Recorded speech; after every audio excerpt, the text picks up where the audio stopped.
കോഴിക്കോട് കട്ടിപ്പാറയിൽ പ്രവർത്തിക്കുന്ന fresh cut അറവ് മാലിന്യ പ്ലാന്റിനെതിരായ നാട്ടുകാരുടെ സമരം ശക്തമാവുന്നു. വായു ജല മലിനീകരണം മൂലമുണ്ടാകുന്ന രോഗങ്ങളും ദുർഗന്ധവുമാണ് നാട്ടുകാർ പ്രധാനമായും നേരിടുന്ന പ്രതിസന്ധി.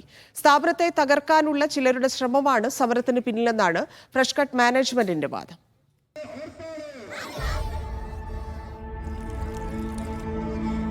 അറവ് മാലിന്യവുമായി വാഹനം എത്തുന്നത് മുതൽ പ്ലാന്റ് പ്രവർത്തിക്കുമ്പോൾ ഉച്ചസ്ഥായിലാകുന്ന ദുർഗന്ധമാണ് ഫ്രഷ് കട്ട് പ്ലാന്റ് സംബന്ധിച്ചുള്ള പ്രധാന പരാതി. ഭക്ഷണം കഴിക്കാൻ പറ്റുന്നില്ല, ഛർദ്ദിക്കാൻ വരികയാണ്, ചിലപ്പോൾ ഛർദ്ദിക്കുകയും ചെയ്യും.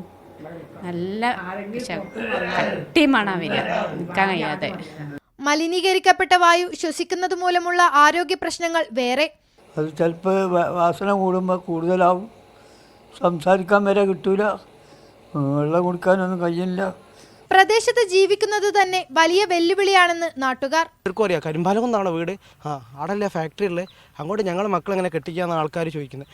ഞങ്ങൾ 5 വർഷമായി ഈ കാരണം കൊണ്ട് ഞങ്ങൾക്ക് ഇവിടെ ഒരു മനുഷ്യന് മര്യാദയ്ക്ക് പഠിക്കാനോ ഒന്നിനും കഴിയില്ല. ഞങ്ങൾ ഭക്ഷണം മര്യാദയ്ക്ക് കഴിക്കാൻ ഞങ്ങൾ ഛർദ്ദിക്കുക. അതേസമയം മലിനീകരണ നിയന്ത്രണ ബോർഡും സർക്കാർ അധികൃതരും നൽകുന്ന നിർദ്ദേശമനുസരിച്ചാണ് പ്രവർത്തനമെന്നും ദുർഗന്ധം ഉണ്ട് എന്നതുൾപ്പെടെയുള്ള പരാതികൾ ആരോപണം മാത്രമാണെന്നുമാണ് ഫ്രഷ് കട്ട് അധികൃതർ പറയുന്നത്.